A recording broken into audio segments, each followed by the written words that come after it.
A place in our world, in the suburbs of Buenos Aires.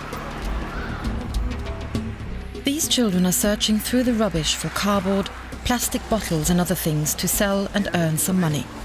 They are called cartoneros and they live in Argentina, several thousands of them alone in Buenos Aires.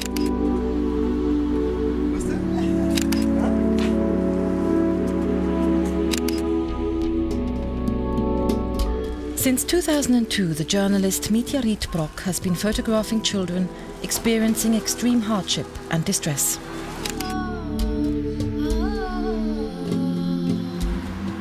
Their stories and needs are at the centre of It's Our World, an aid project that supports children around the globe.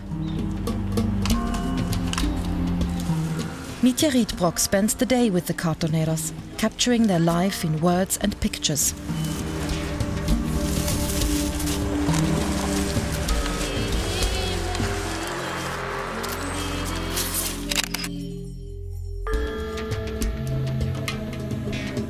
Taking pictures is one thing, but listening to the children comes first. Children are the most vulnerable members of society, and I want to give a voice to those children because it matters to me that they have a chance, an opportunity to tell their stories, because probably otherwise nobody would listen to them. Rosina, from civil war-ravaged Mozambique. Maritza and Francisco, the poorest of the poor in Cuba. Kodwe and Jean, victims of environmental pollution in New Caledonia. Abdullah, member of an underprivileged minority in Turkey. Hamide, a youth amongst religious hardliners in Iran. Children often hide their suffering behind a smile. The children and their stories are displayed in photo exhibitions around the world, their lives and fates designed to provoke thought. Two boys in a dictatorship.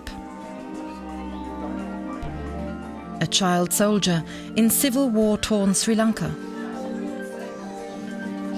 At each exhibition, Mitja Rietbrock exchanges thoughts and views with visitors. The photos exhibited are to look at, but also for sale. Proceeds remain in the country of the exhibition, supporting local projects for children in need. It's all about collecting donations and raising awareness. All these children, what they have to endure, the world they have to live in, it's not their own fault.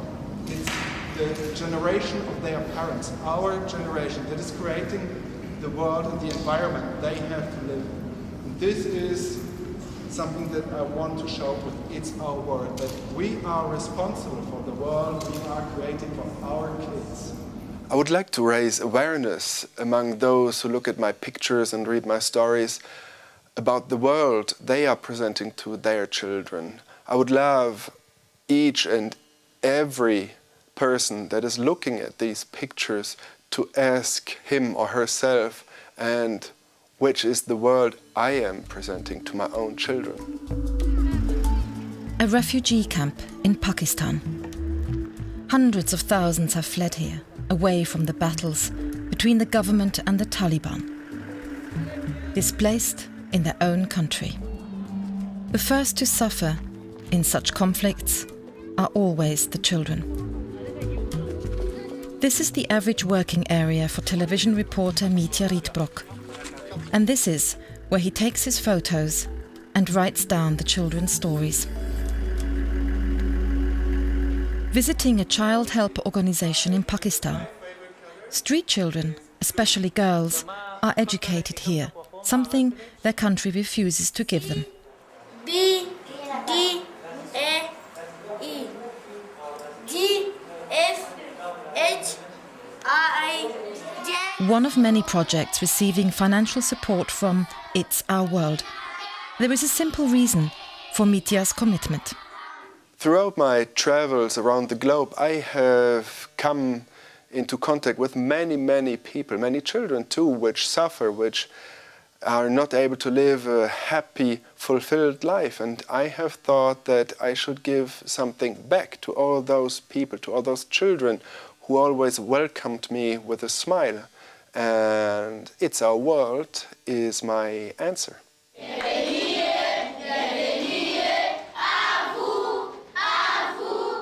This is another project supported by It's Our World.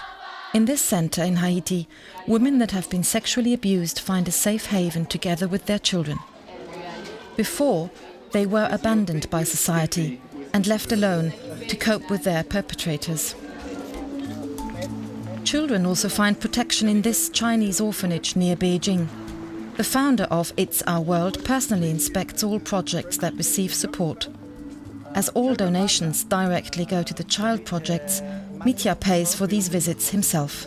He also closely monitors the results of all financial supports given to It's Our World. Sun Village, for example, offers those children a home whose parents are imprisoned for a long time, or even worse, sentenced to death.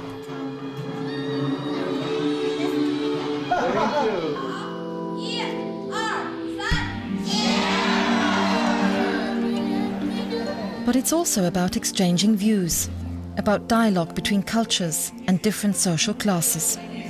A fringe gathering at the exhibition in Montreal, in a casual atmosphere. He's a kid, right? He's what? These youths are used to violence, either as victims or as perpetrators. For the first time, these kids are confronted with the fates of other children.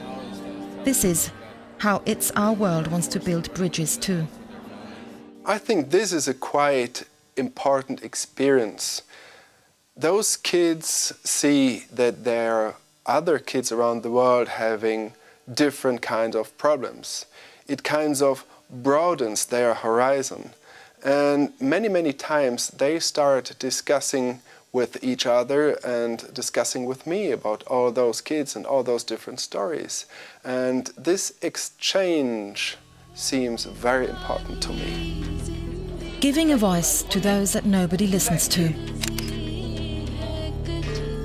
Showing pictures of those that are overlooked.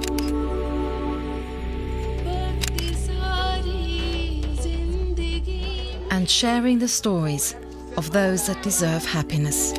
This is It's Our World. Because in our world of today, children are the hope of tomorrow.